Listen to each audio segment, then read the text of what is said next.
Hey everyone, Ariel Adams here with theblogtoread.com. This is the LUM-TEC B7, part of their B series. The B7 has a black PVD case. It's in steel, 43 millimeters wide. And if you can look closely there, it's got a carbon fiber dial, which looks pretty nice, and there's a very high contrast, so the hands and the hour markers stick out pretty easily there.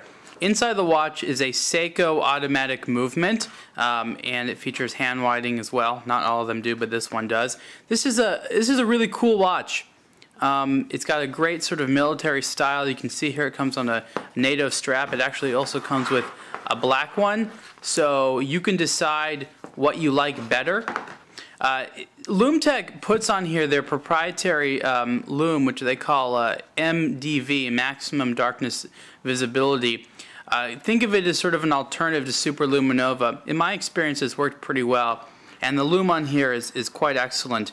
There's a date as well. It's kind of hard to see on there. There's a little round hole that's for the date on the black disc, which is nice as well.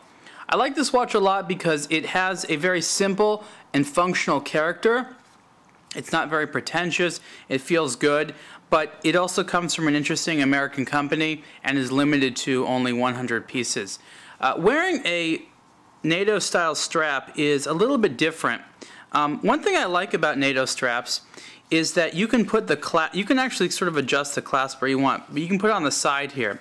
And what that does is it makes it so that you don't really have something on the bottom. So if you're doing something which requires your wrist to be on something, you don't have anything that will be hard for that because it's on the side there.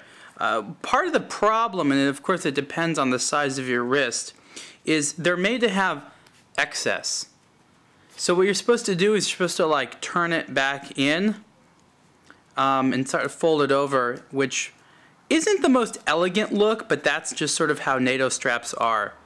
So then you have this little thing sticking. I didn't do it perfectly there, but you can see, so it kind of sticks out a little bit there. But that's the military style. So there's the LUM-TEC B7, looking good, and you can tell that even though it has a carbon fiber dial, you can see the hands and hour markers quite easily. One thing that LUM-TEC could have improved on just a teeny bit is the size of the hands. The problem is that the hands are actually bigger than they look, because what you see is the luminant coated parts of the hands, but they're a little bit longer. Still, I think they could have been maybe at least the hour hand and well, both of them could have been about 1 millimeter longer at least. But there are various types of weight restriction things on there. But even with the hands at that size, you can still read the watch very easily. It looks very cool in black. They have similar versions without carbon fiber dials in different types of polished steel cases as opposed to just the black one here. But this is a really cool one. I like it a lot. Retail price on this is $865. I think there's a few left. If not, there's plenty of other varieties.